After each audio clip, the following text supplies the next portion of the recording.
Yes, very good afternoon to one and all. जी हाँ, कैसे हो सारे? आशा करता हूँ बड़े शानदार होगे, बड़े मजे में होगे और मेहनत बहुत सारी कर रहे होगे। इसी के साथ मैं चंदन शर्मा आप सभी के सामने एक बार फिर से स्वागत करता हूँ आपका अपने इस प्यारे से परिवार पीडब्ल्यू नर्सिंग वाला के अंदर। दोस्तों, आज हम लोग फिर से सेकंड लेक्चर है हम लोगों का आज एनएचएम सीएचओ एमसीक्यू सीरीज, जो कि सभी स्टेट्स के लिए हम लोगों ने शुरू कर रखी है। और जैसा कि मैंने लास्ट क्लास में बोला था कि क्वेश्चंस आज कुछ नए होंगे और कुछ धमाकेदार होंगे। जैसा कि हर क्लास में कुछ नया सीख के जाते हो, आज बहुत कुछ नया सीख के जाओगे। आज कुछ इमेज बेस्ड क्वेश्चंस रहने वाले हैं, आज कुछ बहुत सारे इंस्ट्रूमेंट्स पे क्वेश्चंस रहने वाले हैं।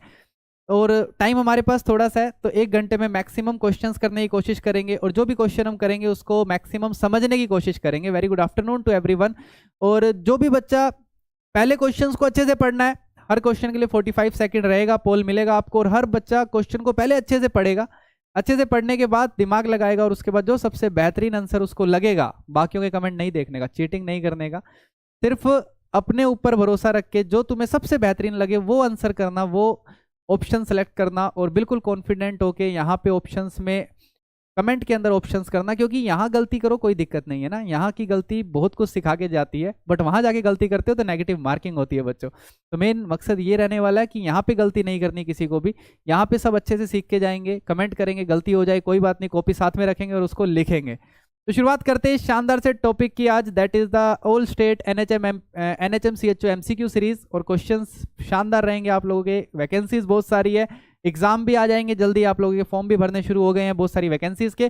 तो सभी तैयार रहें आने वाले एनएचएम सीएचओ के एग्जाम्स के लिए। और मैं फिर से एक बार वापस से कहूंगा, जो बच्चा ये सोच के तैयारी कर रहा है कि ये सिर्फ एनएचएम सीएचओ की तैयारी कराएगा, नहीं बच्चों, मेरे क्वेश्चंस आपको हर एग्जाम के लिए तंदुरुस्त बनाएंगे। याद रखना, जो क्वेश्चंस मैं ढूंढ के लेके आता हूं वो आपके हर एग्जाम में किफायती साबित होंगे आप लोगों के लिए। तो सिर्फ किसी पर्टिकुलर एग्जाम का सोच के कोई भी सीरीज ना देखें। हम लोगों की अगर कोई सीरीज आप देख रहे हो तो आप ये मान के चलना, आपको हर एग्जाम के अंदर बहुत फायदा मिलने वाला है उन सीरीज से। तो शुरू करते हैं आज के पहले सवाल के लिए। Very good afternoon to everyone. पहला क्वेश्चन आप सभी के सामने ये रहा, देखें इस क्वेश्चन को, पढ़ें और उसके बाद सबसे बेहतरीन चुने। क्वेश्चन क्या कह रहा है, ध्यान से देखना सारे बच्चे। A 25-year-old female present with generalized restriction of eyes movement in all direction, intermittent ptosis, proximal muscles weakness and fatigability. Which is the most useful test in making the diagnosis? सबसे अच्छा टेस्ट क्या होगा यहाँ पे diagnosis बनाने के लिए? पहला ऑप्शन है CPK, second is the edrophonium test, third is the EMG and fourth is the muscles biopsy. चार ऑप्शन आप सभी के सामने। सबसे पहले डायग्नोसिस सोचो क्या है ये, और डायग्नोसिस सोचने के बाद सबसे बेहतरीन आंसर करो। बहुत सिंपल सा सवाल है, छोटा सा क्वेश्चन है, लप्पू सा क्वेश्चन है। मुझे नहीं लगता कोई बच्चा इसको गलत करेगा।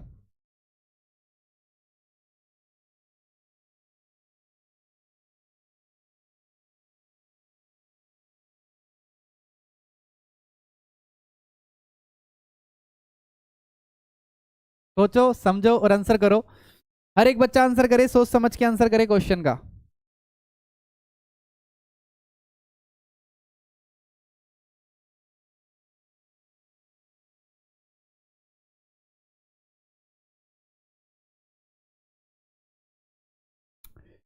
ठीक है सर, सबसे पहले तो देख लेते हैं कि ये बीमारी कौन सी है। सबसे पहले तो बीमारी का पता कर लेते हैं। सबसे पहले सिम्टम्स देखो सर, इसके अंदर आईज की मूवमेंट में दिक्कत हो रही है ना, आईज की मूवमेंट के अंदर दिक्कत हो रही है। तो मुझे कौन सा बच्चा बताएगा कि अगर आईज की मूवमेंट में दिक्कत हो रही है, generalized restriction of eyes movement है, सारी डायरेक्शंस में आईज घूम नहीं पा रही, इंटरमिटेंट पटोसिस देखने को मिल रहा है, प्रोक्सिमल मसल्स वीकनेस देखने को मिल रहा है, फैटिगेबिलिटी देखने को मिल रही है। ये मैंने मेरी फार्मा क्लासेस में आप लोगों को पढ़ाया था, that is the myasthenia gravis. Myasthenia gravis, बिल्कुल सही बोला है ना सर। माइस्थेनिया ग्रेविस के अंदर हमारे पास जो ड्रग रहती है जिससे हम टेस्ट करते हैं, जिस दवाई से हम जांच करते हैं, टेस्ट करते हैं जिस ड्रग से हम, that is the एड्रोफोनियम। That is the एड्रोफोनियम। देखो एड्रोफोनियम की क्वालिटी क्या है, एड्रोफोनियम की खास बात क्या है कि ये बहुत ही शॉर्ट एक्टिंग होती है, ये बहुत ही शॉर्ट एक्टिंग होती है, ये बहुत शॉर्ट एक्टिंग होती है। और हमें जांच करने के लिए हमेशा ऐसी ही दवाई चाहिए होती है जो शॉर्ट एक्टिंग होती है। हमें हमेशा टेस्ट करने के लिए ऐसी दवाई चाहिए जो शॉर्ट एक्टिंग होती है। ये हम देते हैं किसी भी पेशेंट को, पेशेंट को देने के बाद हम देखते हैं अगर पेशेंट के सिम्टम्स इंप्रूव हुए हैं या नहीं हुए। है ना, इसको टेंसिलोसिन टेस्ट भी बोला जाता है। अरे सब पढ़ के आए हो, है ना। सब कुछ बताया था मैंने इस क्लास में, जब मैंने आप लोगों को कोलिनर्जिक और एंटीकोलिनर्जिक्स पढ़ाई थी, उसके अंदर मैंने खास तौर पे इस दवाई की बात करी थी। इस टेस्ट के बारे में मैंने सब कुछ पढ़ाया था आप लोगों को, और बताया था आप लोगों को मैंने कि ये शॉर्ट एक्टिंग होती है, इसका एक्शन 5 से 10 मिनट के अंदर खत्म हो जाता है। तो हम चाहते हैं हम ऐसी दवाई दें जिससे हमें जांच का पता भी लग जाए पेशेंट को बीमारी है या नहीं है, और उसका कोई साइड इफेक्ट भी ना देखने को मिले। तो ये एक ऐसी दवाई है जो 10 मिनट में अपना काम करके निकल लेती है, टाटा बाय बाय करती है, और हमें बता के चली जाती है कि पेशेंट को माइस्थेनिया ग्रेविस है या नहीं है। क्या बात है, बिल्कुल बहुत बढ़िया। This is the edrophonium test, proud of you बच्चों।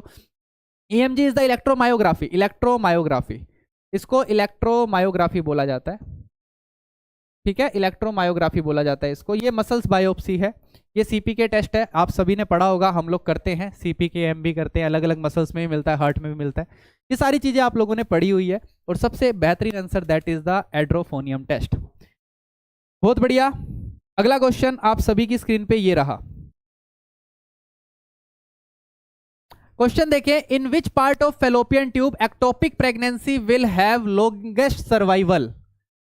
सोच के बताना कि फेलोपियन ट्यूब की कौन सी पार्ट के अंदर एक्टोपिक प्रेगनेंसी सबसे लंबे समय तक टिकती है, सबसे लंबा समय तक रहती है। Option A isthmus, option B ampulla, option C cornua, option D interstitium. 4 option आप सभी के सामने, प्लीज सोच समझ के आंसर करें सारे बच्चे। कौन सा ऐसा पार्ट है फेलोपियन ट्यूब का जहां पे एक्टोपिक प्रेगनेंसी लंबे समय तक टिकी रहेगी, जहां पे लंबे टाइम तक एक्टोपिक प्रेगनेंसी अपना बसेरा बना लेती है, टच के बैठ जाती है, टिक के बैठ जाती है। एक्टोपिक प्रेगनेंसी, ओबीजी का एक खूबसूरत अध्याय जिस पे सवाल कई बार आता है ना, जिस पे सवाल कई बार आता है। क्या बात है शेरो, क्या बात है ना। मुझे कुछ खूबसूरत आंसर की तलाश है, जो मैं देख भी रहा हूँ बीच बीच में, है ना, वो कुछ खूबसूरत आंसर बीच बीच में दिख रहे हैं मुझे। बट क्योंकि मैं कुछ नया सिखाता हूं, तो लगभग मुझे लग रहा है 90% आबादी ऐसी है जो कुछ नया सीख के जाएगी आज मुझसे, है ना, और मैं तैयार हूं बिल्कुल नया सिखाने के लिए। बच्चों का आंसर आया एम्पुला, है ना, बच्चों का आंसर आया एम्पुला, बहुत बढ़िया। बट ये आंसर गलत है, मुझे बताते हुए खुशी हो रही है कि ये आंसर गलत है। आपका सबसे बेहतरीन आंसर है that is the interstitium. Interstitium is the best answer, जहां पे एक्टोपिक प्रेगनेंसी सबसे लंबे समय तक टिकती है। मेरे को बहुत मिस किया बानो वरीशा जी, हमने भी सबको किया। राजवीर जी आ गए आप। बच्चों मैंने कई बार क्लासेस में पढ़ाया है ये कंडीशन, आपको देखो ध्यान से देखना है क्या मसला क्या है, सारे बच्चे ध्यान से देखना। मसला कुछ ऐसा है कि सर हमारे पास कुछ इस तरीके से रहता है। दिस इज द हमारे पास फीमेल रिप्रोडक्टिव सिस्टम हमारे पास, आप सभी को पता है ना, कुछ इस तरीके से हम बनाते हैं। सारे बच्चे थोड़ा ध्यान देना, है ना, ये हमारे पास सिस्टम रहता है। सारे बच्चे देखो करते क्या है सर, हम सभी को पता है, यहाँ पे हमारा फिमरी होती है जहां से जुड़ती है ओवरी, है ना, फिर इन्फेंडिबुलम होता है, देन एम्पुला होता है, देन इस्थमस होता है, और ये वाला पार्ट जो होता है दिस इज द इंटरस्टिशियम।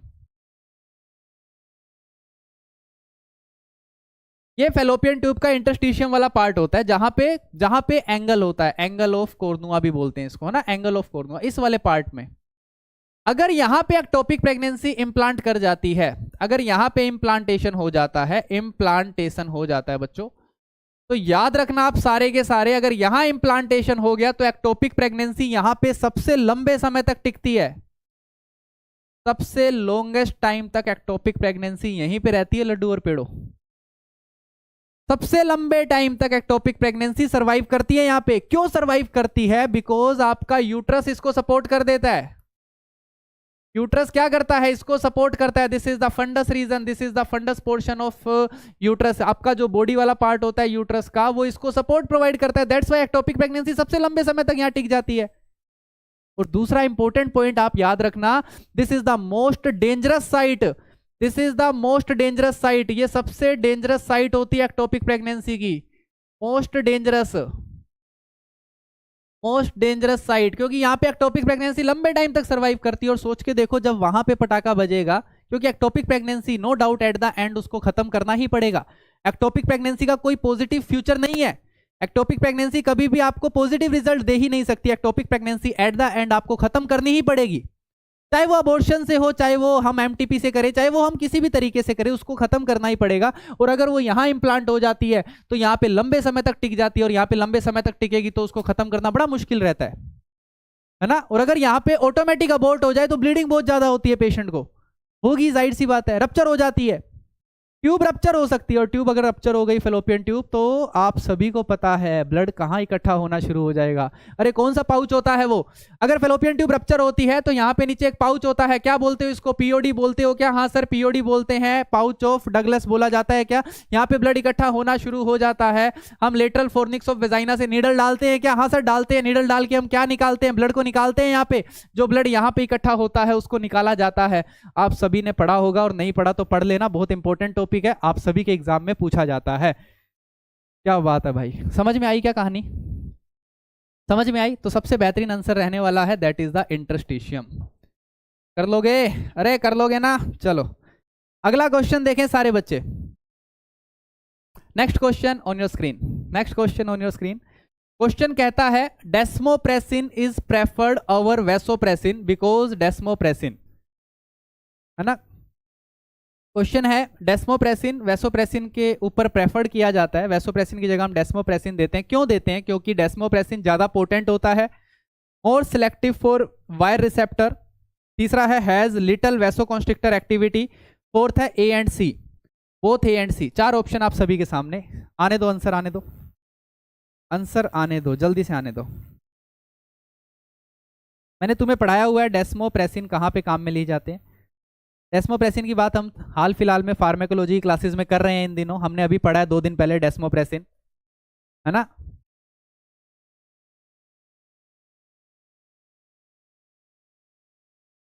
ठीक है, ज्यादा नहीं पढ़ा पर थोड़ा बहुत पढ़ा है हमने डेस्मोप्रेसिन के बारे में अभी।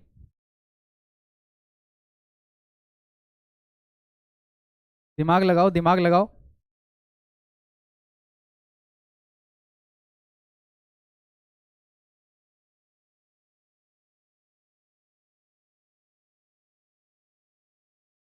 क्या बात है, क्या बात है। गुड इवनिंग मयूर जी, आ गए आप, कई दिनों बाद दिखे हो।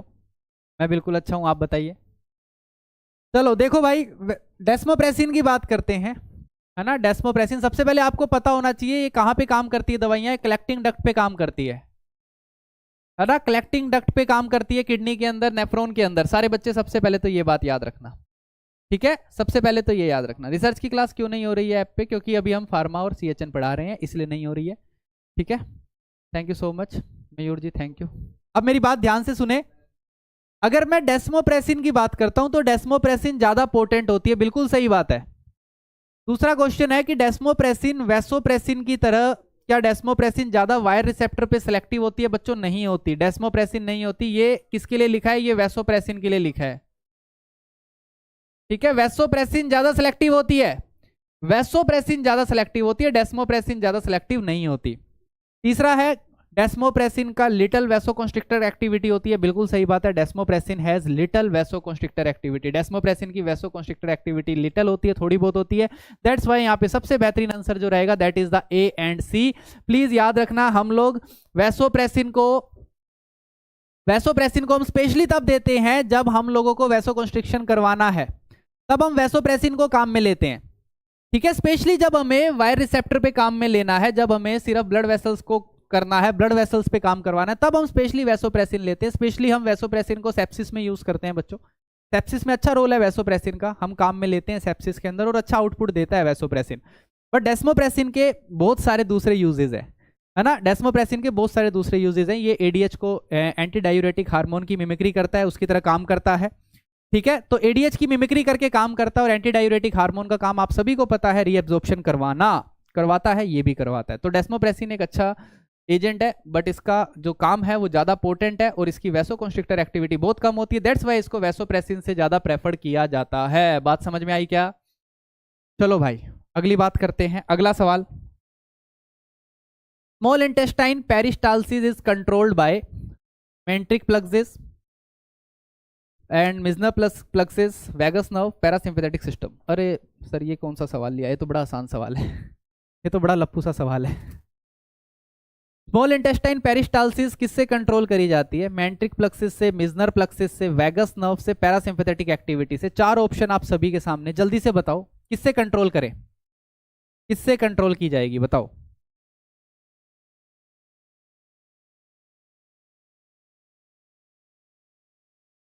सब कमेंट करें, बिना घबराए कमेंट करें, हर एक बच्चा कमेंट करे।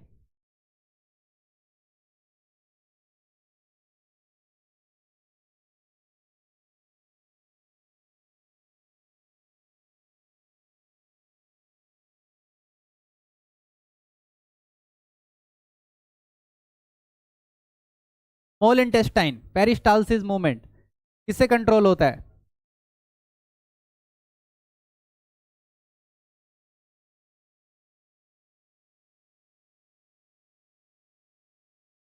चलो ध्यान से देखो, देखो इसको कुछ है नहीं, वैसे 11th 12th का टॉपिक है, 11th क्लास के अंदर तुम लोग पढ़ते हो, ठीक है। एंड सबसे इंपॉर्टेंट बात है कि स्मॉल इंटेस्टाइन पेरिस्टाल्सिस को कौन कंट्रोल करता है? That is the myenteric plexus.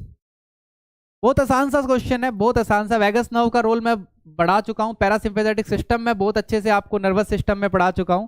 Parasympathetic system आप सभी को पता है, सिंपैथेटिक सिस्टम का अपोजिट होता है बिल्कुल। और पैरासिम्पैथेटिक सिस्टम से क्या होता है सर? हार्ट रेट तो कम हो जाती है ना। पैरासिम्पैथेटिक सिस्टम हार्ट रेट पे मेन काम करता है और उसको कम करवाता है। बाकी सिक्रेशंस वगैरह को पैरासिम्पैथेटिक सिस्टम बढ़ा देता है, जबकि आपका सिंपैथेटिक सिस्टम होता है वो हार्ट रेट पे काम करता है और हार्ट रेट को बढ़ाता है और बाकी सारे सिक्रेशंस को कम करवाता है, ठीक है। ये बेसिक सी चीज हमने याद रखी है सिंपैथेटिक और पैरासिम्पैथेटिक से, इसी से हमने पूरा सीएनएस की ड्रग्स पढ़ी है। वैगस नर्व आप सभी को मैंने बता दिया है वैगस नर्व के बारे में। Then Meissner plexus and myenteric plexus में स्मॉल इंटेस्टाइन की पेरिस्टाल्सिस को कंट्रोल करने वाली होती है, that is the myenteric plexus. Please इनको याद रखना सारे के सारे, ठीक है, इसको याद रखना। और लगभग काफी बच्चों ने सही किया है, कुछ बच्चों ने डी ऑप्शन कर दिया, बट डी ऑप्शन बच्चों यहाँ पे नहीं है। जब आपको प्लक्सिस ही दे दिए सेम टू सेम तो प्लक्सिस सबसे पहली प्रायोरिटी होगी, पैरासिम्पैथेटिक बाद में जाएगा ऑप्शन। अगर ये सब नहीं होता तब आप पेरिस्टाल्सिस के बारे में सोचते। जब साफ साफ उसने प्लक्सिस दे दिया है ऑप्शन के अंदर तो सबसे मेन काम तो यही कर रहा है स्मॉल इंटेस्टाइन की पेरिस्टाल्सिस के लिए, तो इसमें तो कुछ सोचना ही नहीं है। 11th में पढ़ लेते हैं हम ये टॉपिक। तो अगला क्वेश्चन है, MgSO4 has no role in prevention of. MgSO4 का रोल कहां पे नहीं होता? पहला ऑप्शन है सीजर्स इन सीवियर प्री एक्लैम्प्सिया, दूसरा रिकरेंट सीजर इन एक्लैम्प्सिया, तीसरा respiratory distress syndrome in premature baby and D is the bradycardia. 4 option आप सभी के सामने। MgSO4 का काम पूछा है तुमसे, बताइए। MgSO4 have no role in prevention of. MgSO4 का रोल कहां पे नहीं होता? तो समझ के आंसर करना, बड़ा अच्छा सवाल है।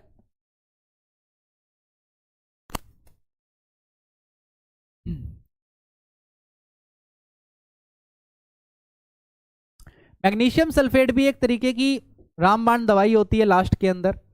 जब कोई चीजें काम नहीं करती तो हम MgSO4 को सारा लेते हैं, MgSO4 हम देते हैं, है ना। Magnesium sulphate severe bronchoconstriction में भी अच्छा रोल प्ले करती है ना। कुछ कुछ बातें एडिशनल बताता जाता हूं मैं, प्लीज लिखते जाए कॉपी के अंदर, ये बातें कभी कभी निकल जाती है हमारे मुंह से, प्रैक्टिकल चीजें हैं, है ना। तो MgSO4 काफी अच्छा रोल प्ले करती है सीवियर ब्रोंको कॉन्स्ट्रिक्शन के अंदर, है ना। अगर ब्रोंको कॉन्स्ट्रिक्शन हो जाए बहुत ज्यादा तो MgSO4 काम करती है अच्छा। दूसरी बात MgSO4 की और खूबसूरत बातें बताता हूं कि MgSO4 को हम सीवियर प्री एक्लैम्प्सिया में देते हैं क्या? सर बिल्कुल देते हैं। Even MgSO4 is the drug of choice in eclampsia, है ना। एक्लैम्प्सिया में ड्रग ऑफ चॉइस होती है, एक्लैम्प्सिया के अंदर ड्रग ऑफ चॉइस होती है ना। और सीवियर प्री एक्लैम्प्सिया में अगर सीजर्स आ रहे हैं तो भी ये ड्रग ऑफ चॉइस होती है। सीवियर प्री एक्लैम्प्सिया में भी अगर सीजर्स आ रहे हैं तो भी ये ड्रग ऑफ चॉइस होती है MgSO4, है ना। आपके एग्जाम में इस बार क्वेश्चन भी आया था MgSO4 के ऊपर, याद रखना सारे क्वेश्चन आता है, बहुत इंपॉर्टेंट क्वेश्चंस आते हैं MgSO4 के ऊपर। अब दूसरी इंपॉर्टेंट बात ललित कुमार जी इधर देखो, अबे ध्यान दो इधर। दूसरी इंपॉर्टेंट बात MgSO4 की कि MgSO4 रिकरेंट सीजर इन एक्लैम्प्सिया में देते हैं, बिल्कुल देते हैं। यहाँ पे भी ये ड्रग ऑफ चॉइस है, यहाँ पे भी ड्रग ऑफ चॉइस है, यहाँ भी दिया जाता है। तीसरा इंपॉर्टेंट पॉइंट है रेस्पिरेटरी डिस्ट्रेस सिंड्रोम इन pre mature baby. Respiratory distress syndrome pre mature baby के अंदर स्टेरॉइड्स का काम होता है, स्टेरॉइड्स का काम होता है। RDS के बच्चों के अंदर, प्री मैच्योर बच्चों में MgSO4 का काहे का काम होता है? MgSO4 का कोई रोल नहीं है प्री मैच्योर बच्चे के अंदर रेस्पिरेटरी डिस्ट्रेस सिंड्रोम में। MgSO4 का प्री मैच्योर बेबी में सिर्फ एक रोल होता है अगर बच्चा बहुत ज्यादा प्री मैच्योर है, अगर वो 28 हफ्ते से पहले पैदा हो जाता है तब एक काम होता है MgSO4 का। और तब क्या काम होता है MgSO4 का? अगर बच्चा लेस देन 28 वीक्स पे पैदा होता है तब हम MgSO4 देते हैं, तब हम MgSO4 दे सकते हैं, और तब उसका काम होता है बच्चे का न्यूरोलॉजिकल डेवलपमेंट करवाना, न्यूरोलॉजिकल डेवलपमेंट करवाना। ठीक है, अगर हमें लग रहा है कि बच्चा 28 हफ्ते से पहले पैदा हो सकता है, 28 हफ्ते से पहले मार्केट में आ सकता है और बोल सकता है हेलो हाउ आर यू, उस कंडीशन में हम थोड़ा सा लगा सकते हैं आइडिया कि हाँ इस कंडीशन में बच्चे को न्यूरोलॉजिकल डेवलपमेंट की जरूरत होगी, तब MgSO4 दिया जा सकता है। अदरवाइज रेस्पिरेटरी डिस्ट्रेस सिंड्रोम में MgSO4 का कोई रोल नहीं है, वहां पे सिर्फ डेक्सा और बीटामिथासोन दिया जाता है, वो भी मदर को दिया जाता है। और जब भी बच्चा लेस देन 34 वीक्स या इक्वल टू 34 वीक्स से पहले हमें लगता है पैदा होने वाला है, तो आपको स्टेरॉइड्स देने होते हैं मदर को। और याद रखना स्टेरॉइड्स देने के बाद, सारे बच्चे याद रखना, स्टेरॉइड्स देने के बाद कम से कम बच्चे को पेट के या यूट्रस में रखना होता है 48 घंटे तक। ऐसा नहीं होता स्टेरॉइड्स देते डिलीवरी करवा दो, ना बाबा ना। स्टेरॉइड्स को काम करने के लिए 48 घंटे चाहिए, तब वो बच्चे के पास जाके काम करता है।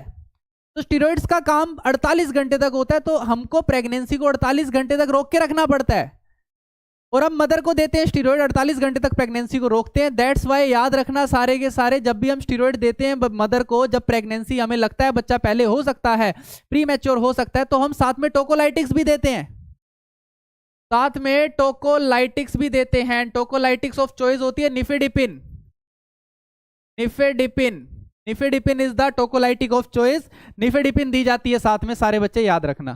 तो यहाँ पे सबसे बेहतरीन आंसर है दैट इज द सी, इसका कोई रोल नहीं होता। और अगर मैं डी की बात करूं, ब्रेडिकार्डिया में MgSO4 का काफी अच्छा रोल है, ब्रेडिकार्डिया में MgSO4 का काफी अच्छा रोल है, सारे बच्चे याद रखना। ठीक है, बहुत बढ़िया भाई, कितनी सारी नई बातें बता दी भाई, लिख लो इनको। अगला क्वेश्चन देखें सारे बच्चे, most common joint involve in gout is, gout में मोस्ट कॉमन जॉइंट इन्वॉल्व होता है उसके बारे में बताओ। MgSO4 रेस्पिरेटरी डिप्रेशन करवाता है, ब्रेडिकार्डिया में दे सकते हैं। हाँ, रेस्पिरेटरी डिप्रेशन और ब्रेडिकार्डिया, रेस्पिरेटरी डिप्रेशन दिल पे लंग्स पे काम कर रहा है, ब्रेडिकार्डिया दिल का काम है ना। बहुत सारी ऐसी दवाइयां होती है बच्चों जिनका दिल पे अलग एक्शन है और लंग्स पे अलग एक्शन है ना। देखो फटाफट, मोस्ट कॉमन जॉइंट्स यहाँ पे आपको गाउट में जो देखने को मिलेगा, कौन सा जॉइंट इन्वॉल्व होता है गाउट में, गाउट के अंदर मोस्ट कॉमन जॉइंट कौन सा इन्वॉल्व होता है, सोचे। Most common joint involve in gout is, uric acid बढ़ जाएगा, यूरिक एसिड बढ़ जाएगा तो सबसे पहले घुटना दुखेगा, ऐसा कहना गलत है। ठीक है, यूरिक एसिड बढ़ने से सबसे पहले घुटना नहीं अंगूठा दुखेगा।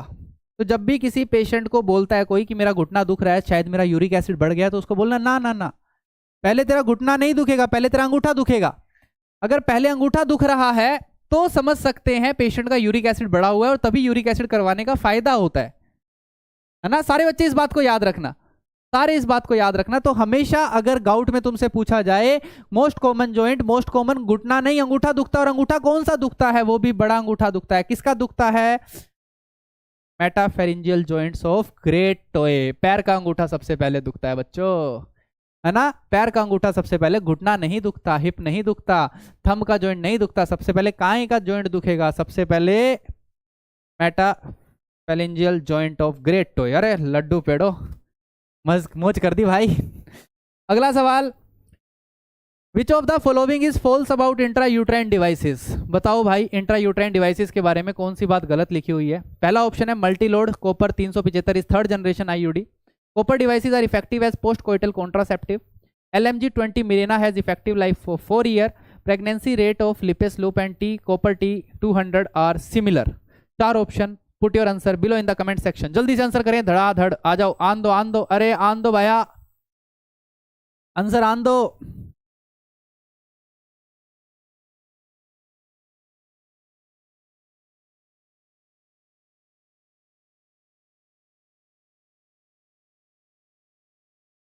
बताओ, फैमिली प्लानिंग प्रोग्राम, जिसने हमसे फैमिली प्लानिंग प्रोग्राम पढ़ा होगा वो हंस हंस के एक तो पागल हो गया होगा पढ़ के, और उसको ये बात याद भी होगी मैंने यहाँ क्या चीज़ पूछी है तुम लोगों से, है ना। फैमिली प्लानिंग प्रोग्राम बड़ा जरूरी प्रोग्राम है यार, इम्पोर्टेंट प्रोग्राम है ना। हालांकि हम भारत देश में ज़्यादा महत्व देते नहीं है फैमिली प्लानिंग को, है ना। बत्ती बुझी मसला चालू, लाइट गई मसला चालू, और लाइट बुझाने की भी जरूरत नहीं पड़ती, हमारे देश में जाती ही इतनी है ना, बुझाने की जरूरत ही नहीं पड़ती। और गलती से नींद आ भी जाए तो बचा खुचा काम मच्छर कर देते हैं, वो जगा देते हैं भी भी कान के पास करके। जगना पड़ता है भाई।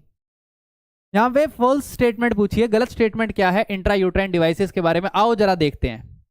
नीचे से शुरू करते हैं। Pregnancy rate of lipase loop and T copper T 200 similar होते हैं, बिल्कुल सही बात लिखी है भाई, बिल्कुल सही बात लिखी है। प्रेगनेंसी रेट दोनों से सिमिलर है, बिल्कुल दोनों से सिमिलर है। कॉपर टी 200 लिपेस लूप दोनों से सिमिलर होती है प्रेगनेंसी रेट, इसमें कोई दो राय है ही नहीं।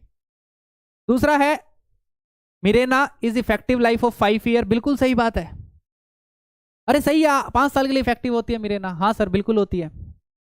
कॉपर टी डिवाइसेस को हम लोग पोस्ट कोइटल कॉन्ट्रासेप्शन में दे सकते हैं, हाँ इनको इवन हम इमरजेंसी में भी दे सकते हैं। पोस्ट कोइटल कॉन्ट्रासेप्शन को इमरजेंसी में भी दिया जा सकता है ना। पोस्ट कोइटल कॉन्ट्रासेप्शन को इवन इमरजेंसी कॉन्ट्रासेप्शन में भी काम में लिया जा सकता है, और सबसे बेहतरीन होती है ये, सबसे अच्छी होती है कॉन्ट्रासेप्शन। बट ये बहुत ही गंदी बात लिख दी यहाँ पे, ये सेकंड जनरेशन होती है बच्चों, ये थर्ड जनरेशन नहीं होती। थर्ड जनरेशन हार्मोनल होती है। Hormonal intra uterine devices are third generation, ये सेकंड जनरेशन है। ये कहां से तुम्हें थर्ड जनरेशन लगती है बताओ? ये second generation Multiload copper 375 second generation intra uterine devices होती है बच्चों, ये थर्ड जनरेशन नहीं है। कहाँ खो गए तुम यार, अरे प्यारो, अरे अरे अरे। कितने बच्चे हैं? अरे 12%। अरे अरे कौन है ये 12%? है ना, तुम्हें सलाम है। मोए मोए मत करवाया करो यार, इतना लप्पू सवाल था बे, पकड़ लेते। फैमिली प्लानिंग में भी ऐसी गलती करते हो, बताओ यार, हैं कैसे सलाह दोगे किसी को? हैं तुम ही हो देश की आबादी बढ़ाने वाले बे। चलो कोई बात नहीं, याद रखना सेकंड जनरेशन, थर्ड जनरेशन और फर्स्ट जनरेशन, प्लीज याद रखना। फैमिली प्लानिंग बहुत इंपॉर्टेंट और बहुत बड़ा टॉपिक है, इस पे कभी और चर्चा करेंगे अच्छे से। अगला क्वेश्चन है, which of the following trace element has vitamin E like action? इनमें से कौन सा ऐसा ट्रेस एलिमेंट है जिसका एक्शन विटामिन ई की तरह होता है? पहला ऑप्शन सेलिनियम, दूसरा है चियोमाइसिन, third is the copper and D is the zinc. ये कोई स्पेलिंग गलत तो नहीं लिख दी चियोमाइसिन की? कोई बात नहीं, देखो भाई जल्दी से देखें। ट्रेस एलिमेंट जिसका विटामिन ई की तरह एक्शन होता है, जो विटामिन ई की तरह काम करता है।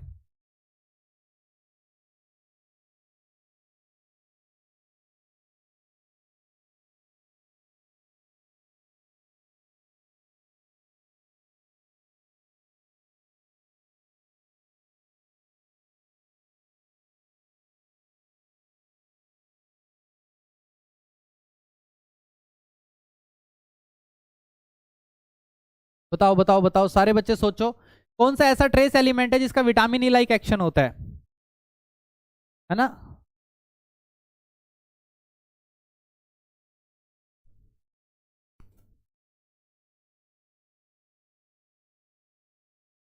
दिमाग के घोड़े दौड़ा के आंसर करना।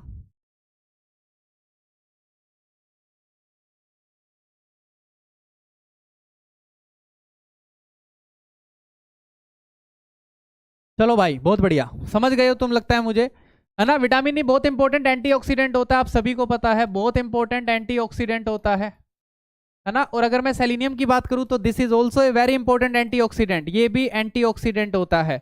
दोनों की बहुत इंपॉर्टेंट एंटीऑक्सीडेंट प्रॉपर्टीज होती है, दोनों मिलकर शरीर पे काम करते हैं और बहुत खूबसूरत काम करते हैं, दैट्स वाई इनकी प्रॉपर्टीज बिल्कुल सिमिलर है। और यहाँ पे बहुत सारे लड्डू पेड़े सही भी हैं और बहुत सारे गलत भी हैं, प्लीज याद रखना सेलिनियम और विटामिन ई एक जैसा काम करते हैं, ठीक है, एक जैसा काम करते हैं। ये कुछ गलत टाइप हो गया है, ये ऑप्शन ही गलत है। और कॉपर और जिंक लिखा हुआ है, जिंक आप सभी को पता है, कॉपर का आप सभी को काम पता है। सेलिनियम और विटामिन ई एक जैसा काम करते हैं। अगला क्वेश्चन है, newborn present with continuous dribbling of urine, the image shows the pathology from which the patient is suffering, the most likely diagnosis is. एक न्यूबॉर्न फीमेल है जो कंटिन्यूस ड्रिबलिंग ऑफ यूरिन के साथ आपके सामने आया है, फोटो दिखा रखी है आप लोगों को, बताओ ये पेशेंट कौन सी बीमारी से ग्रसित है? पहला ऑप्शन है gastroschisis, second is the bladder exstrophy, third is the superior vesical fissure and D is the anterior ectopic anus. चार ऑप्शन आप सभी के सामने, और मैं ये पोल क्रिएट कर रहा हूं और फोटो दिखा देता हूं, जल्दी से दिमाग लगाओ। फोटो क्या कहती है? ड्रिबलिंग ऑफ यूरिन, पेशेंट कौन सी पैथोलॉजी से, पेशेंट कौन सी बीमारी से जूझ रहा है? सोचो भाई सोचो, बड़ा अच्छा क्वेश्चन है, बड़ा खूबसूरत सवाल है।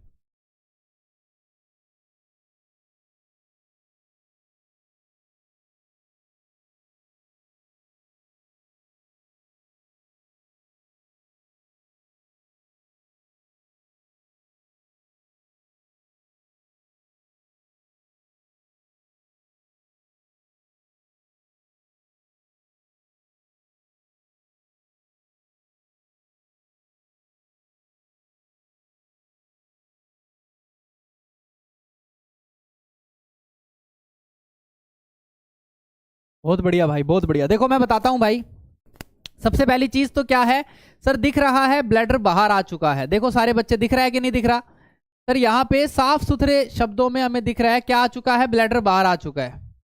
ब्लैडर बाहर आ चुका है, साथ में म्यूकोसा भी बाहर आ चुकी है, म्यूकोसा भी बाहर आ चुकी है, ब्लैडर भी बाहर आ चुका है, एब्डोमिनल विसरा को फाड़ता हुआ बाहर निकल के आ चुका है। And this condition is absolutely no doubt this is bladder exstrophy. This is absolutely bladder exstrophy. अगर तुम्हारे पास 3 क्लिनिकल फाइंडिंग है, सबसे important finding 3, first is the dribbling, continue dribbling होती है इसके अंदर पेशेंट की, कंटिन्यू ड्रिबलिंग ऑफ यूरिन। साथ में अगर आपका ब्लैडर बाहर है, ब्लैडर बाहर है, और ब्लैडर के साथ साथ आपका ब्लैडर म्यूकोसा भी बाहर है, म्यूकोसा भी बाहर है, ये 3 कंडीशन आपको क्या बताएगा, पेशेंट ब्लैडर एक्स्ट्रोपी का है। पेशेंट ब्लैडर एक्स्ट्रोपी का 3 कंडीशन आपको ये बताता है बच्चों, याद रखना। इसके अंदर म्यूकोसा एक्सपोज होती है, एब्डोमिनल वाल को फाड़ता हुआ ब्लैडर भी बाहर आ जाता है, और इसका सर्जिकल ट्रीटमेंट करना बड़ा इंपॉर्टेंट होता है। ये केसेस हम देखते हैं, आए दिन आते हैं केसेस, ऐसा नहीं है बहुत रेयर है बट आ जाते हैं। आमतौर पे ऐसे केसेस आपको टर्शरी लेवल हॉस्पिटल्स में देखने को मिलेंगे। ब्लैडर एक्स्ट्रोपी के केस काफी आते हैं, मतलब हफ्ते में 1-2 केसेस आते रहते हैं।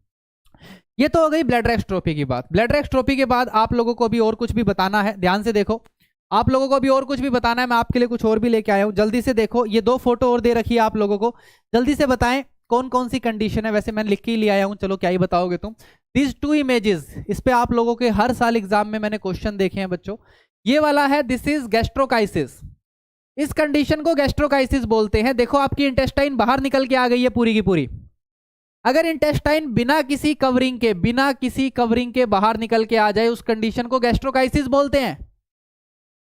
गैस्ट्रोकाइसिस किसे बोलते हैं, अगर आपकी इंटेस्टाइन बिना किसी कवरिंग के बाहर निकल के आए, पूरी इंटेस्टाइन बाहर आ जाती है बिना कवरिंग की, दैट इज गैस्ट्रोकाइसिस, है ना। और अगर दूसरी इंपॉर्टेंट बात है, अगर इस गैस्ट्रोकाइसिस इस इंटेस्टाइन के सराउंडिंग में कवरिंग प्रेजेंट होती, अगर ये कवर होता, अगर यहाँ पे पन्नी चढ़ी हुई होती, ये कवर होके बाहर निकलता, तो इसको ओम्फेलोसील बोला जाता,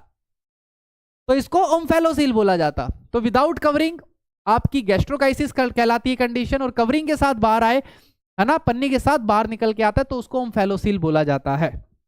पहली इमेज याद रखना, दिस इज द क्लोइकल एक्स्ट्रोफी। इसको क्लोइकल एक्स्ट्रोफी बोला जाता है बच्चों। क्लोइकल एक्स्ट्रोफी बड़ी इंपॉर्टेंट कंडीशन है ये। आप लोगों ने आज शायद पहली बार नाम सुना होगा क्लोइकल एक्स्ट्रोफी का, बट क्लोइकल एक्स्ट्रोफी बच्चों बहुत इंपॉर्टेंट कंडीशन होती है। क्लोइकल एक्स्ट्रोफी के केसेस भी बहुत सारे आते हैं, ठीक है। इसको हम इलियोसिकल एक्स्ट्रोफी भी बोलते हैं। एक रेयर कंडीशन है ये, बट देखने को मिलती है, हॉस्पिटल में केसेस आते हैं इसके बच्चों, ठीक है। यहाँ पे आपको एक तो एग्जाम्पल्स देखने को, चलो छोड़ो इतना ज्यादा डिटेल में नहीं जाना। दिस इज द क्लोइकल एक्स्ट्रोफी, बस याद रखना। इसमें ओम्फेलोसील देखने को मिलेगा, हेमी ब्लैडर देखने को मिलेगा, और एलिफेंट ट्रंक इलियम देखने को मिलेगी। ये एलिफेंट ट्रंक की तरह, सूंड की तरह बाहर इलियम आ जाती है बच्चों। ये आपका ओम्फेलोसील वाली कंडीशन है, इंटेस्टाइन आपकी कवरिंग के साथ बाहर निकलती है, और आधा आधा ब्लैडर आपको बाहर दिखेगा। अगर ऐसी 3 कंडीशंस आपको देखने को मिलती है, दिस इज कॉल्ड क्लोइकल एक्स्ट्रोफी, ठीक है। पेशेंट को सर्जरी करनी पड़ती है, और सर्जरी करने के साथ साथ यहाँ पे पेशेंट के जेनाइटेलिया भी बनाने पड़ते हैं बच्चों। सिर्फ सर्जरी नहीं करते, जेनाइटल ऑर्गन्स भी बनाने पड़ते हैं, उनको भी रिकंस्ट्रक्ट करना पड़ता है। काफी बड़ी सर्जरी होती है, और एक स्टेप में नहीं होती, काफी स्टेप्स में होती है। चलो अगला क्वेश्चन है, how long should a child be isolated after being diagnose with bacterial meningitis to prevent further transmission. बताओ कितने लंबे समय तक पेशेंट को आइसोलेट करके रखा जाएगा अगर एक पेशेंट को हमने डायग्नोज किया है बैक्टीरियल मेनिंजाइटिस से, टू प्रिवेंट फर्दर ट्रांसमिशन, ताकि वो दूसरों को ना फैले। पहला ऑप्शन है टिल 24 घंटे after starting antibiotics, till culture became negative, till antibiotic course is complete, till 12 hour after admission. चलो भाई बड़ा आसान सवाल है, जल्दी से बताओ। पेशेंट है, कितने टाइम तक आइसोलेट किया जाए उसको अगर वो बैक्टीरियल मेनिंजाइटिस से डायग्नोस हुआ है, ताकि उसको फर्दर ट्रांसमिशन से बचाया जा सके।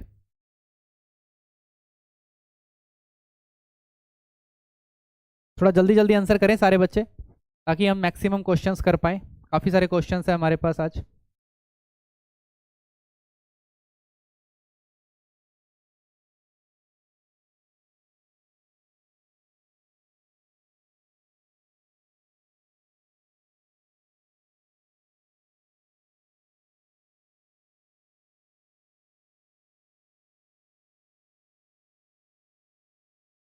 बताइए बताइए, जल्दी से आंसर करिए।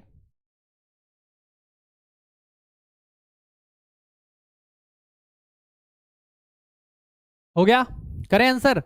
सर एक बच्चा है, जिसको आइसोलेट किया गया डायग्नोस करके with bacterial meningitis to prevent further transmission. सबसे पहला टिल 12 घंटे बाद एडमिशन के आइसोलेट, सिर्फ 12 घंटे तक, टिल 12 घंटे तक आइसोलेट करेंगे एडमिशन के बाद। बिल्कुल गलत बात है भाई, 12 घंटे में क्या ही हो जाएगा, कुछ नहीं होगा सर। और कोई एंटीबायोटिक भी नहीं दी, तो ये तो बिल्कुल ऑप्शन गलत है। Till antibiotic course is complete, ऐसा बहुत कम बीमारियों में होता है कि हमें पूरी एंटीबायोटिक्स देनी पड़े और पेशेंट को तब तक आइसोलेट रखना पड़े, नहीं। इवन टीबी में भी नहीं होता।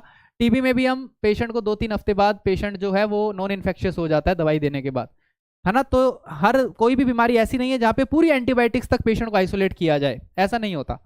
तीसरा है कल्चर नेगेटिव आएगा, कल्चर को नेगेटिव आने में भी 5-6 दिन, 4 दिन, 5 दिन लगेंगे भाई, तब तक पेशेंट आइसोलेट रहेगा, ऐसा नहीं होता बच्चों। सिर्फ 24 घंटे तक पेशेंट को आइसोलेट रखा जाता है। अगर आपने 24 घंटे की एंटीबायोटिक दे दी पेशेंट को, आपने 24 घंटे के लिए एंटीबायोटिक दे दी, तो पेशेंट नॉन इन्फेक्शियस हो जाता है, पेशेंट बीमारी को नहीं बांटता है। बैक्टीरियल मेनिंजाइटिस की खास बात है कि पेशेंट को अगर आपको 24 घंटे तक आपने एंटीबायोटिक दे दी, पेशेंट बीमारी को ट्रांसमिट नहीं करेगा, तो पेशेंट को सिर्फ पहले 24 घंटे तक आइसोलेट रखना होता है। और शायद बहुत सारे बच्चों को ये बात पता थी, बहुत बढ़िया, प्राउड ऑफ यू बच्चों। अगला क्वेश्चन देखें। नेक्स्ट क्वेश्चन है, which of the following is not a indicator of fetal lung maturity. Fetal lung maturity का कौन सा इंडिकेटर नहीं है? Option A lecithin sphingomyelin ratio more than 2.5, positive shake test, increase phosphatidyl glycerol, and D is the Nile blue test showing more than 50% of blue cell. 4 option, जल्दी से answer करें। इनमें से कौन सा फीटल लंग मैच्योरिटी का indicator नहीं है?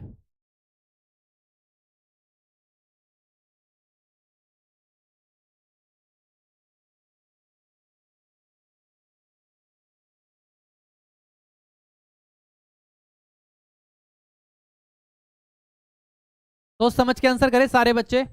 सवाल अच्छा है, क्वेश्चन शानदार है। Which of the following is not an indicator of fetal lung maturity. Fetal lung maturity का मतलब जब बच्चा माँ के पेट में है, यूट्रस के अंदर है बच्चा, जब उस टाइम पे हमें पता लगाना है बच्चे के लंग्स मैच्योर हो चुके हैं नहीं हुए। उसको पता लगाने के लिए हमारे पास एक बहुत अच्छा तरीका है, माँ का एमनियोटिक फ्लूइड, है ना। एमनियोटिक फ्लूइड को चेक कर सकते हैं हम।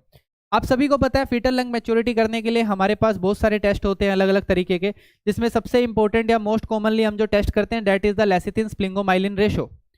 आमतौर पे हम यूज करते हैं लेसिथिन स्प्लिंगोमाइलिन रेशो टेस्ट करते हैं। ये हम 31 से 32 हफ्ते पे करते हैं और फिर एक 35 हफ्ते पे करके देखते हैं, है ना। और ज्यादातर सारे के सारे टेस्ट जो होते हैं एमनियोटिक फीटल लंग मैच्योरिटी के, वो हम 3rd ट्राइमेस्टर में ही करते हैं, क्योंकि जो फीटल्स के लंग जो हैं, जो लेसिथिन जो हमें मार्कर्स मिलने शुरू होते हैं वो बाद में ही मिलने शुरू होते हैं, लेट ट्राइमेस्टर में ही हमें मिलने शुरू होते हैं, तो उसी टाइम पे हम चेक करते हैं।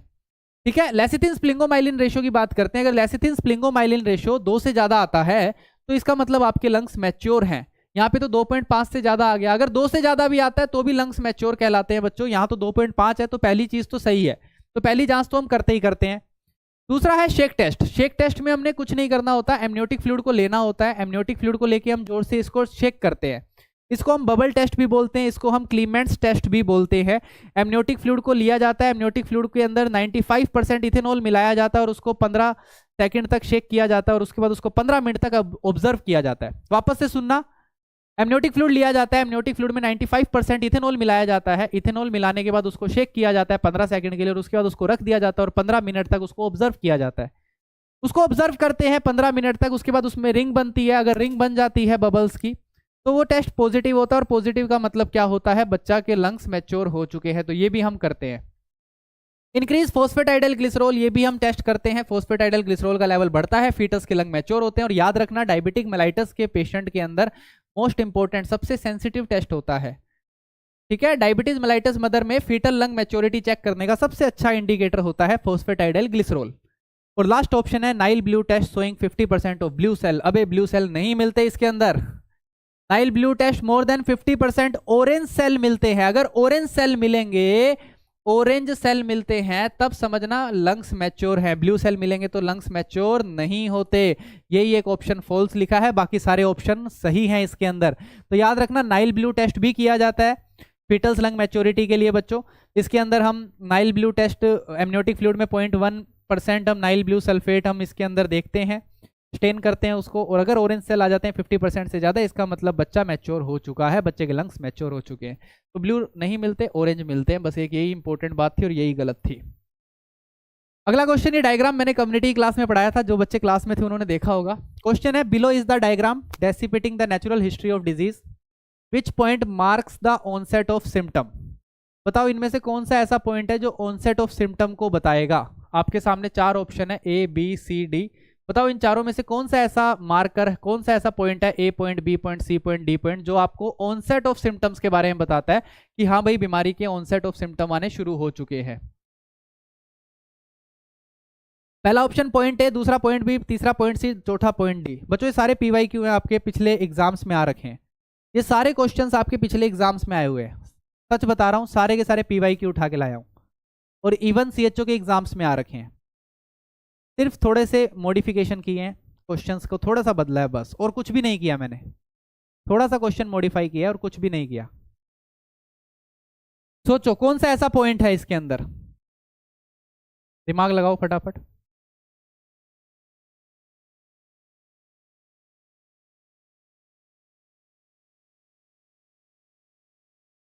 कौन सा ऐसा पॉइंट है? चलो शुरू से करते हैं शुरू इसको। सर अगर मैं ए की बात करता हूं, ए क्या बताता है हमें? देखो जब भी स्टेज ऑफ ससेप्टिबिलिटी होती है, इसका मतलब पेशेंट कहीं ना कहीं एक्सपोज हुआ है ना, एक्सपोजर मिला है। तो ए हमें किसके बारे में बताता है? ए हमें एक्सपोजर के बारे में बताता है, आप सभी को मैंने बताया था। बी हमें क्या बताता है? बी हमें बताता है कि अगर पेशेंट में सब क्लिनिकल डिजीज की स्टेजेस शुरू हो चुकी है, इसका मतलब पेशेंट के अंदर पैथोजेनेसिस शुरू हो चुका है, पैथोजेनिक चेंजेस आने शुरू हो चुके हैं। तो बी हमें क्या बताता है? पैथोजेनिक चेंजेस के बारे में बताता है। बहुत अच्छी बात है। जैसे ही पेशेंट सब क्लिनिकल स्टेज से क्लिनिकल की तरफ बढ़ेगा तो क्या आएंगे भाई? सिम्टम्स आएंगे। अरे सब क्लिनिकल से क्लिनिकल बनने के लिए क्या चाहिए? सिम्टम्स चाहिए, आ गए। तो सी पॉइंट आपको सिम्टम्स के बारे में बताता है। और अगर मैं आखिरी बात करता हूं, डी की बात करता हूं, D is the usual time of diagnosis. Usual time of diagnosis, जाहिर सी बात है सिम्टम्स आने के बाद ही तो डायग्नोसिस बनाओगे, पहले कैसे बना लोगे? तो यहाँ पे सबसे बेहतरीन आंसर है, that is the point C, जो हमें किसके बारे में बता रहा है? ऑनसेट ऑफ सिम्टम्स के बारे में बताता है। पॉइंट सी हमें ऑनसेट ऑफ सिम्टम्स, सबसे बेहतरीन आंसर है, सारे बच्चे याद रखना, ठीक है। अगला सवाल, A 1.5-year-old child was brought to the hospital with a history of breathlessness, fever, cough and cold.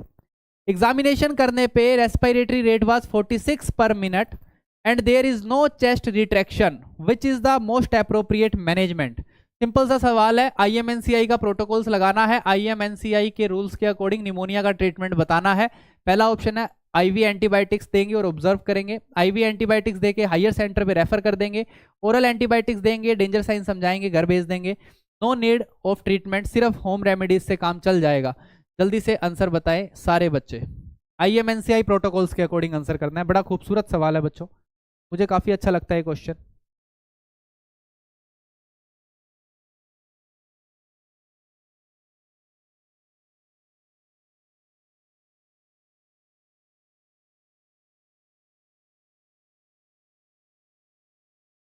सोचो भाई क्या करने का। 1.5-year-old है ना, मतलब 1.5 साल का बच्चा है। उसको हॉस्पिटल लाया गया है, ब्रीथिंग, ब्रीथलेसनेस, फीवर, कफ, कोल्ड। एग्जामिनेशन करने पे रेस्पिरेटरी रेट 46 है, रिट्रैक्शंस नहीं है। सबसे अच्छा मैनेजमेंट क्या होगा?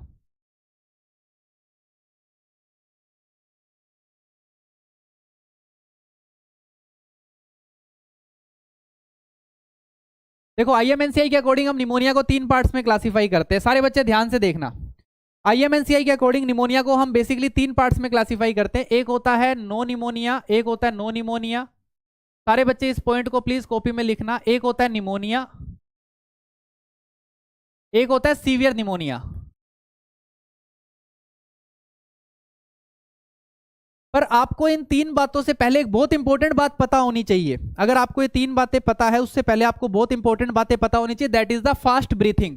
कि हम फास्ट ब्रीथिंग को क्लासिफाई कैसे करते हैं, है ना, आपको ये पता होना बड़ा जरूरी है। जब तक आप इसको क्लासिफाई नहीं करोगे आप डायग्नोसिस नहीं बना पाओगे। फास्ट ब्रीथिंग का मतलब है अगर कोई बच्चा 2 महीने से कम उम्र का है और उसकी ब्रीथिंग मोर देन 60 है, इसका मतलब वो बच्चा फास्ट ब्रीथिंग के अंदर आएगा। अगर कोई बच्चा 2 महीने से 12 महीने का है, 2 महीने से 12 महीने का बच्चा है और उसका रेस्पिरेटरी रेट मोर देन 50 है, मोर देन 50 उसका रेस्पिरेटरी रेट है, तो वो भी फास्ट ब्रीथिंग में काउंट होगा। और तीसरा होता है अगर कोई बच्चा 12 महीने से लेकर 5 साल का है और उसका रेस्पिरेटरी रेट मोर देन 40 है, तो वो भी फास्ट ब्रीथिंग में काउंट होगा। तो सबसे पहला सवाल तो ये है कि यहाँ पे बच्चा 1.5 साल का है और उसका रेस्पिरेटरी रेट 46 है, इसका मतलब बच्चे को फास्ट ब्रीथिंग है। हाँ सर बिल्कुल है, इसका मतलब बच्चे को फास्ट ब्रीथिंग है, बिल्कुल है सर।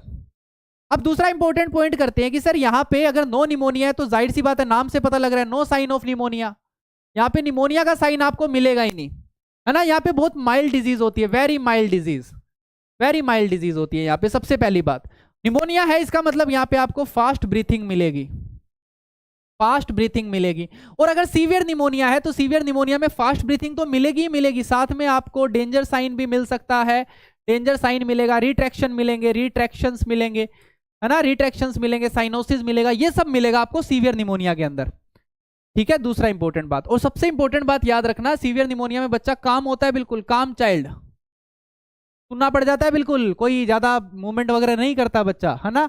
काम चाइल्ड में, काम चाइल्ड मतलब मूवमेंट ऐसा नहीं करता, इसका कहने का मतलब ये कि सुस्त पड़ जाता है बिल्कुल, है ना। और अगर मैं बोलूं इसके अंदर बहुत इंपॉर्टेंट पॉइंट लिखूं मैं, तो यहाँ पे आपको स्ट्राइडर सुनाई देता है बच्चे के अंदर, स्ट्राइडर, और बच्चा इन काम चाइल्ड, नॉर्मल बच्चा जो बैठा है ना, नॉर्मल बच्चे के अंदर भी आपको एकदम शांत बच्चा बैठा है, उसमें भी आपको साउंड सुनाई देगी लंग्स के अंदर। फिर आता है सबसे इंपॉर्टेंट बात कि सर इस केस में क्या करें, नो निमोनिया के केस में क्या करें, कुछ नहीं करना, घर भेज देना है, सेंड होम, उसको सिखाना है थोड़ा बहुत और घर भेज देने का, उसको कुछ नहीं करने का, है ना। बट अगर यहाँ पे निमोनिया है बच्चे को, फास्ट ब्रीथिंग है बच्चे को, तो इस केस के अंदर क्या करना है, इसके अंदर बच्चे को अमोक्सिसिलिन देनी पड़ती है, बट ओरल देनी है, ओरल अमोक्सी देनी है, ओरल अमोक्सी दे दो, बच्चे को घर भेज दो, ओरल अमोक्सिसिलिन देके घर भेज दो, 5 दिन की दवाई दी जाती है बच्चे को, घर भेज दिया जाता है, फॉलोअप के लिए बुलाया जाता है, फॉलोअप के लिए बुलाया जाता है। बट अगर सीवियर निमोनिया है बच्चों, तो सीवियर निमोनिया के केस के अंदर हम को बच्चे को सबसे पहले आईवी क्लोरामफेनिकोल देना पड़ता है, यहाँ पे आईवी क्लोरामफेनिकोल देना पड़ता है, क्लोरामफेनिकोल देना पड़ता है यहाँ पे बच्चे को सबसे पहले सीवियर निमोनिया के केस में, याद रखना सारे के सारे। और अगर क्लोरामफेनिकोल नहीं है तो अमोक्सिसिलिन देनी है, और हाथों हाथ उसको रेफर करना है, हाथों हाथ उसको रेफर करना है सीएससी के अंदर या फिर टर्शरी लेवल हॉस्पिटल के अंदर। समझ में आ गई ये 2 बातें आप लोगों को? अरे कर लोगे ना, कोई शंका, कोई लघु शंका इसके अंदर? अगर कोई भी तुमसे डेंजर साइन पूछता है तो डेंजर साइन याद रखना, वोमिटिंग हो रही है बच्चे को, नोजिया हो रहा है बच्चे को, बच्चे ने फीड लेनी बंद कर दिया, दूध पीना बंद कर दिया, बच्चा लेथार्जिक हो रहा है बहुत ज्यादा, बच्चे को सीजर्स आ रहे हैं, ये सारे डेंजर साइंस होते हैं, ये सारे डेंजर साइंस होते हैं आपको, है ना। और रिट्रैक्शन, तो यहाँ पे जो क्लासिफिकेशन बनता है वो क्या बनता है, निमोनिया बनता है। निमोनिया में क्या है, फास्ट ब्रीथिंग है, फास्ट ब्रीथिंग के अंदर क्या देनी है, एंटीबायोटिक्स देनी है। आंसर बन गया हमारा, देखो क्या है, ओरल एंटीबायोटिक देनी है, हाँ देनी है। डेंजर साइन समझाने हैं बच्चे को, बिल्कुल समझा के भेजेंगे, और क्या कर देंगे, घर भेज देंगे। हमारा आंसर आया कि नहीं आया? हाँ सर आ गया। इसीलिए कहता हूँ IMNCI की गाइडलाइंस पढ़नी बहुत इंपॉर्टेंट है, ठीक है। कोट्रीमोक्साजोल की जरूरत नहीं है सुबह जी, अभी कोई जरूरत नहीं है यहाँ पे, ठीक है। तो यहाँ पे सी आंसर सबसे बेहतरीन है और सबसे कम बच्चों ने ये आंसर दिया है, प्लीज याद रखना, बहुत इंपॉर्टेंट टॉपिक है, हर साल क्वेश्चन आता है इस पे से, हर साल। अगला सवाल देखें, विच of the following vaccine while can be use based on the vaccine while monitor colour change shown. अरे सर फोटो दिख रही है अच्छे से, बताओ इनमें से कौन कौन सी वाइल यूज करी जा सकती है, फोटो देखो और बताओ कौन सी खराब हो चुकी है दवाई, कौन सी सही है, कौन सी दवाई खराब हो चुकी है, कौन सी सही है। पहला ऑप्शन है only while 1 can be use, दूसरा ऑप्शन है 1 2 कैन बी यूज, तीसरा है while 1 2 3 can be use, fourth है सारी वाइल्स काम में ली जा सकती है। जल्दी से आंसर करें सारे बच्चे। वैक्सीन वाइल मॉनिटरिंग, बताओ कौन कौन सी वैक्सीन वाइल काम में ली जा सकती है, फोटो दिख रही है तुम्हें, वीवीएम चेक करके बताना है तुम्हें, वीवीएम चेक करके बताना है, अच्छे से देखो फोटो। PYQ लास्ट ईयर एक बहुत खूबसूरत एग्जाम में सवाल आया था, सेम फोटो के साथ आया था।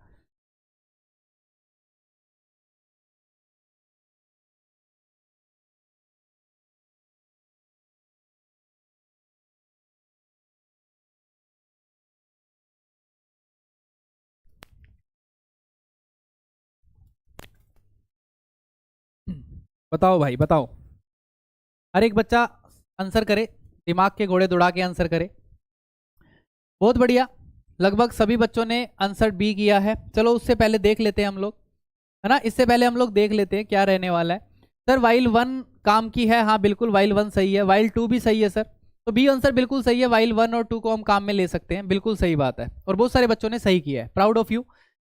बट हमें पता होना चाहिए है क्या, देखो ये मसला है पूरा का पूरा, ध्यान से देखना। अगर अंदर वाला स्क्वायर लाइटर है आउटर सर्कल से, और एक्सपायरी डेट अगर दवाई की पास नहीं हुई तो वैक्सीन को काम में लिया जा सकता है। दूसरा ऑप्शन है अगर अंदर वाला स्क्वायर अभी भी लाइट है बाहर वाले सर्कल से और एक्सपायरी डेट पास नहीं हुई तो काम में ली जा सकती है। दूसरा है, अगर दोनों कलर एक साथ मिल जाते हैं, दोनों कलर मिल गए तो दवाई काम में नहीं लेनी, चाहे एक्सपायरी निकल गई चाहे नहीं निकली। और फोर्थ ऑप्शन होता है कि अगर अंदर वाला स्क्वायर डार्क हो जाए बाहर वाले से तो भी उसको काम में नहीं लेना। तो दो दवाइयां हम काम में ले सकते हैं, दो काम में नहीं ले सकते। This is the vaccine while monitor, जो आजकल हर वाइल पे बना हुआ आता है वैक्सीन के। प्लीज इसको ध्यान रखना और याद रखना। अगला क्वेश्चन आप सभी के सामने, 41 year old women underwent treatment of breast cancer, है ना, ब्रेस्ट कैंसर का ट्रीटमेंट हुआ उसका, और उसके 1.2 इंटू 1 सेंटीमीटर की पॉजिटिव ऑक्सिलरी नोड थी बच्चों। She completed radiotherapy and chemotherapy, उसने पूरा रेडियोथेरेपी और कीमोथेरेपी ली है और अब वो टेमोक्सिफेन ले रही है। How will you follow up the patient, बताओ इस पेशेंट को फॉलो अप के लिए आप कब कब बुलाओगे? बड़ा अच्छा सवाल है। एनुअल मेमोग्राम करना चाहिए, regular checking of LFT once in 6 month. तीसरा ऑप्शन है follow up with tumour markers once in 6 month. Fourth option है ईयरली बोन स्कैन। 4 ऑप्शन है, बताओ उसको कब कब बुलाया जाएगा? सर ये थोड़ा मुश्किल सवाल है, ये थोड़ा मुश्किल क्वेश्चन पूछ लियो सर, हमें क्या पता कब कब बुलाना है उसको। बच्चों अच्छा सवाल है, बहुत अच्छा क्वेश्चन है, बहुत अच्छा। इससे तुम्हें ये पता लगेगा कि किस तरीके से हम ब्रेस्ट कैंसर के सर्जन पेशेंट को मॉनिटर करते हैं, फॉलो अप करते हैं, है ना। और ये जानना बहुत इंपॉर्टेंट है हमारे लिए, फॉलो अप के लिए हम ही बुलाएंगे ना पेशेंट को, और कौन बुलाएगा?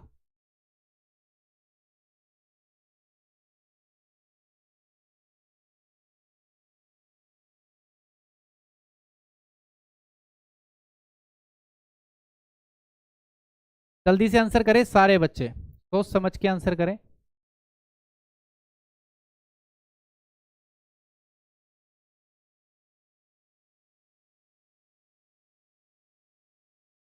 सोचो भाई सोचो, दिमाग लगाओ।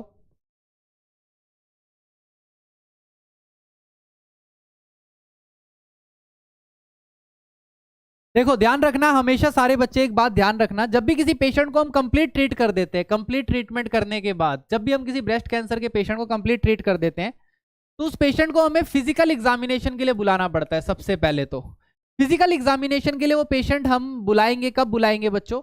3 से 6 महीने में एक बार बुलाएंगे, once in 3 to 6 month, 3 to 6 month. और कब तक बुलाएंगे? 3 साल के लिए बुलाएंगे। कब तक बुलाएंगे? 3 साल के लिए बुलाएंगे। फिजिकल एग्जामिनेशन के लिए बुलाया जाता है, सबसे पहला कंसेप्ट तो ये याद रखना। दूसरा, इस पेशेंट के अंदर हमें साल में एक बार एनुअल मेमोग्राम करवाना पड़ता है, एनुअल मेमोग्राम करवाना पड़ता है। तो एनुअली मेमोग्राम करवाना भी इंपॉर्टेंट होता है ऐसे पेशेंट का जो कंप्लीट ट्रीट हो जाते हैं, जिनका कंप्लीट ट्रीटमेंट हो जाता है उनके अंदर हमें मेमोग्राम करवाना भी कंपलसरी होता है बच्चों। एनुअल मेमोग्राम करवाया जाता है और हर बार फिजिकल एग्जामिनेशन के लिए बुलाते हैं 3 साल तक।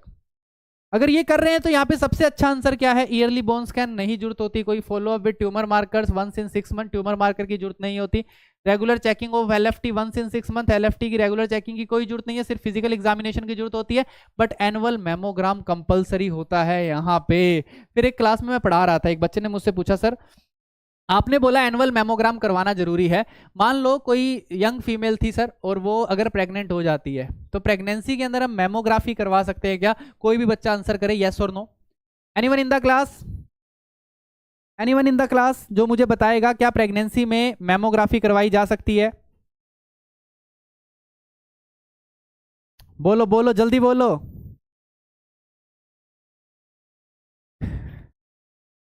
एनीवन इन द क्लास, क्या प्रेगनेंसी में मेमोग्राफी करवाई जा सकती है?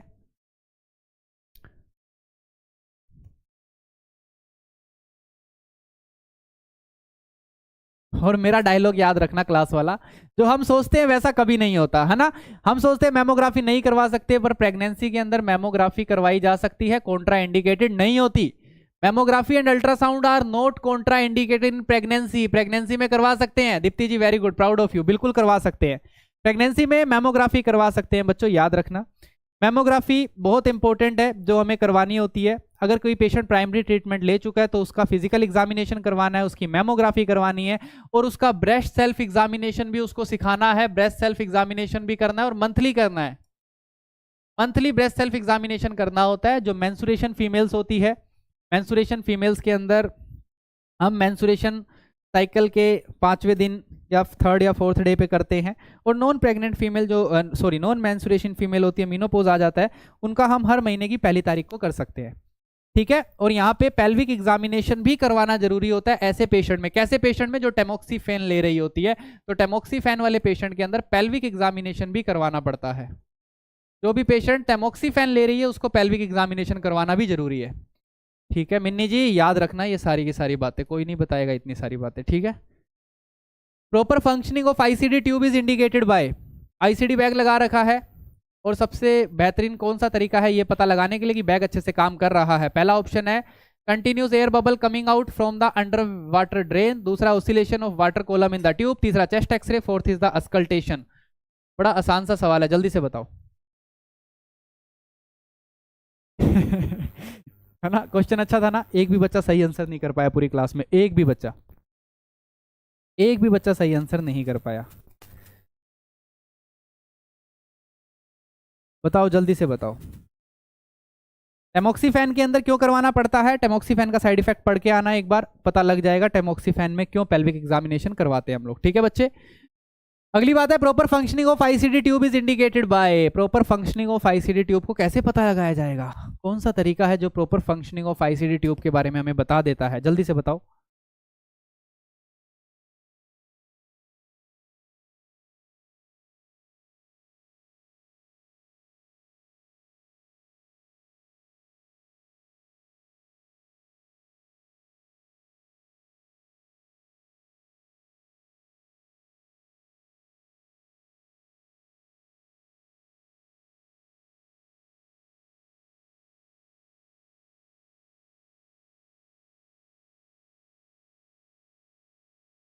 बहुत बढ़िया, बहुत बढ़िया। क्या बात है, सबको समझ आ गई ये बात। इसमें मुझे नहीं लगता कोई बहुत बड़ी चीज है। This is the oscillation of water column, है ना। Oscillation of water column, oscillation होना चाहिए ना, कम ज्यादा होना चाहिए। ऑसिलेशन होगा तो आप समझ जाना कि आपकी जो ट्यूब है वो सही डली है। अगर किसी ट्यूब के अंदर कंटिन्यू एयर बबल आ रहे हैं, तो समझना ट्यूब में कोई दिक्कत है ना। कंटिन्यू एयर बबल आ रहे हैं तो ट्यूब में कोई दिक्कत है। आईसीडी डालना इंडिकेशन है टेंशन न्यूमोथोरैक्स के अंदर, है ना। टेंशन न्यूमोथोरैक्स में हम आईसीडी डालना प्रेफर करते हैं, आप सभी को पता है। और एक और इंपॉर्टेंट बात याद रखना कि अगर इमरजेंसी कंडीशन है, टेंशन न्यूमोथोरैक्स आप सभी को पता है, और टेंशन न्यूमोथोरैक्स इमरजेंसी कंडीशन है, और अगर आईसीडी कंटिन्यू बबल कर रही है तो बिल्कुल सही बोला आपने, एयर लीक हो रही है कहीं ना कहीं से, बिल्कुल सही बोला, एयर लीक हो रही है कहीं ना कहीं से, इसीलिए कंटिन्यू बबल कर रही है। और नई गाइडलाइंस याद रखना कि हम आईसीडी बैग को डालते कहाँ हैं। अगर मैं अडल्ट की बात करता हूं तो बताओ अडल्ट के अंदर कहाँ पे डाला जाता है आईसीडी बैग? नई गाइडलाइंस के अकॉर्डिंग बताओ, क्या हम इसको 5th इंटरकोस्टल स्पेस में डालते हैं क्या? जल्दी से बताओ। नीडल थोरैकोटोमी करना है ना, आईसीडी छोड़ो, हमें इमरजेंसी के अंदर नीडल थोरैकोटोमी करना है। नीडल थोरैकोटोमी हम इमरजेंसी में करते हैं टेंशन न्यूमोथोरैक्स के अंदर, और टेंशन न्यूमोथोरैक्स के अंदर हम नीडल थोरैकोटोमी करते हैं अडल्ट के अंदर। तो लोकेशन हम कहाँ डालें अडल्ट के अंदर, कहाँ डालें? सेकंड, थर्ड, फिफ्थ, है ना। चलो मैं बता देता हूं। पहले हम second intercostal space mid clavicular line में डाला करते थे पहले, बट अब याद रखना रिसेंट अपडेट है एटीएलएस 10th एडिशन के अंदर, सबसे इंपॉर्टेंट अपडेट अब जो बताया गया उसके अकॉर्डिंग याद रखना, अब हम लोग सेकंड में नहीं डालते, अब हम अडल्ट के अंदर 5th इंटरकोस्टल स्पेस में डालते हैं, 5th इंटरकोस्टल स्पेस में डालते हैं। और क्योंकि ये अडल्ट है तो हम कहां डालेंगे? मिड एक्सिलरी लाइन में, मिड एक्सिलरी लाइन में डाली जाएगी। पहली बात सारे बच्चे याद रखना, मिड एक्सिलरी लाइन में डाली जाती है। Mid axillary line 5th intercostal space के अंदर डालते हैं। अगर मैं पीडियाट्रिक एज ग्रुप की बात करता हूं, तो पीडियाट्रिक एज ग्रुप में सेम टू सेम है, कुछ भी नहीं बदला। वहां पे पहले भी हम सेकंड इंटरकोस्टल स्पेस में डालते थे, अभी भी सेकंड इंटरकोस्टल स्पेस में डालते हैं। तो यहाँ पे हम सेकंड इंटरकोस्टल स्पेस में डालते हैं, क्योंकि पीडियाट्रिक में चाइल्ड की बात कर रहा हूं। तो यहाँ पे हम कहाँ पे डालते हैं? मिड क्लेविकुलर लाइन में डालते हैं, MCL, मिड क्लेविकुलर लाइन। समझ आ गई बात? प्लीज पुरानी गाइडलाइंस फॉलो मत करना, कोई पुराना बता दे तो याद रखना। अडल्ट में अब 5th इंटरकोस्टल स्पेस में डलेगा, पीडियाट्रिक में सेकंड इंटरकोस्टल स्पेस के अंदर डलेगा। Is it clear to everyone? कोई शंका, कोई लघु शंका? यहाँ तक कर लोगे? अच्छी बात थी, याद करना, इसको कॉपी में लिखना और तारे मार्क करना है इसके ऊपर। आज का आखिरी सवाल आप सभी के सामने ये रहा, नेम द इंस्ट्रूमेंट। इंस्ट्रूमेंट का नाम बताएं। Ovum forcep, sponge holding forcep, cord holding forcep, पाइट होल्डिंग फोर्सेप, 4 ऑप्शन। और इस फोटो को देखें, इस फोटो को देख के फटाफट से इसका आंसर बताएं, कौन सी फोर्सेप है ये? बताओ जल्दी से।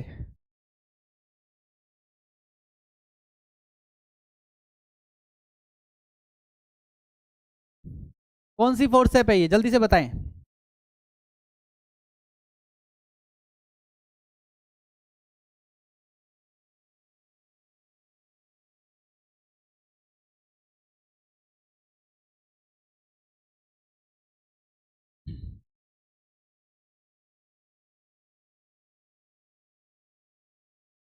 क्या बात है, बहुत बढ़िया।